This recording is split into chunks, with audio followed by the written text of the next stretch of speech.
ગુજરાતમાં થોડા સમય પહેલા જ પાટીદાર આંદોલન સાથે સંકળાયેલા આગેવાનો અને નેતાઓ છે એ ગાંધીનગર ખાતે એકત્રિત થયા હતા। ત્યારે હવે રવિવારના દિવસે કોળી સમાજના આગેવાનો અને નેતાઓ પણ એકત્રિત થયા છે, જેને લઈને અનેક ચર્ચા વિચારણા છે એ શરૂ થઈ ગઈ છે। પાટીદારો બાદ હવે કોળી સમાજ પણ મેદાનમાં જોવા મળી રહ્યા છે અને ખાસ વિકાસના એજન્ડા સાથે તેઓ એકત્રિત થયા હોવાની વાત છે એ સામે આવી રહી છે। અત્યાર સુધી કુલ ગુજરાત વિધાનસભામાં 16 ધારાસભ્ય છે ભારતીય જનતા પાર્ટીના કોળી સમાજના છે, જ્યારે આમ આદમી પાર્ટી અને કોંગ્રેસમાંથી એક ધારાસભ્ય છે કોળી સમાજમાં।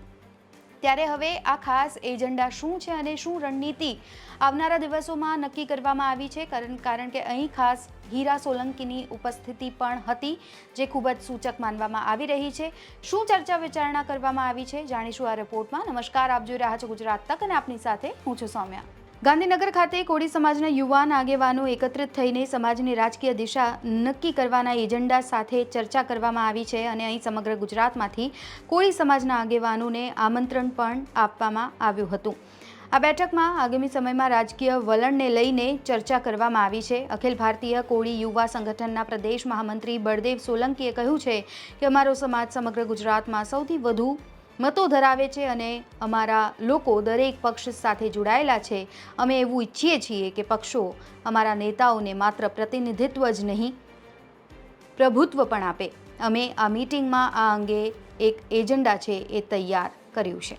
જીપીએસસીની પરીક્ષાઓમાં ઓબીસી એસસી એસટીના વિદ્યાર્થીઓને જે અન્યાય થઈ રહ્યો છે 50% ઓરલ ઇન્ટરવ્યુના ગુણાંકનના માટે, એ બાબતને, એ નિર્ણયને અમે આ ઠરાવમાં અમે નકારી છે અને આ બાબતે અમે અમારા જે પ્રદેશના અધ્યક્ષ માનનીય હીરાભાઈ સોલંકી એમના મારફત અમે સરકારમાં રજૂઆત કરાવવાના છીએ।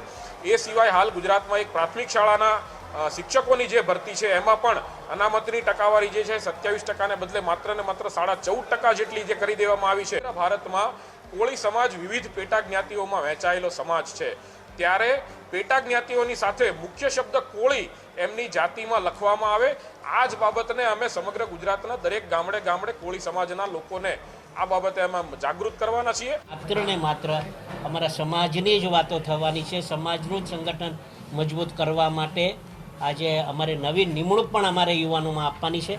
એ નવી નિમણૂક પણ આપવા માટેની આજની આ કારોબારીનું આયોજન કર્યું છે। લાગે ત્યાં નવી નિમણૂક કરી અને સમાજને ન્યાય આપવા માટેનું કામ અને સમાજને એકત્રિત કરવાનું કામ, સમાજનો વિકાસ કરવાનું કામ હેતુસર આજે આ મળ્યા છે। મહત્વનું છે, વર્તમાન સરકારમાં કેબિનેટ મંત્રી કુંવરજી બાવળિયા ઉપરાંત રાજ્યકક્ષાના મંત્રી તરીકે પરસોત્તમ સોલંકી અને મુકેશ પટેલ છે। આ ઉપરાંત સુરેન્દ્રનગર વઢવાણના ધારાસભ્ય જગદીશ મકવાણા હાલ દંડક છે।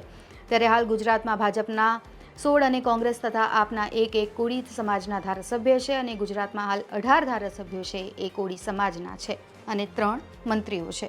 આ રિપોર્ટમાં બસ આટલું જ। ગુજરાતના તમામ મહત્વના સમાચાર જોવા માટે અને જાણવા માટે આપ જોડાયેલા રહો ગુજરાત તક સાથે। નમસ્કાર।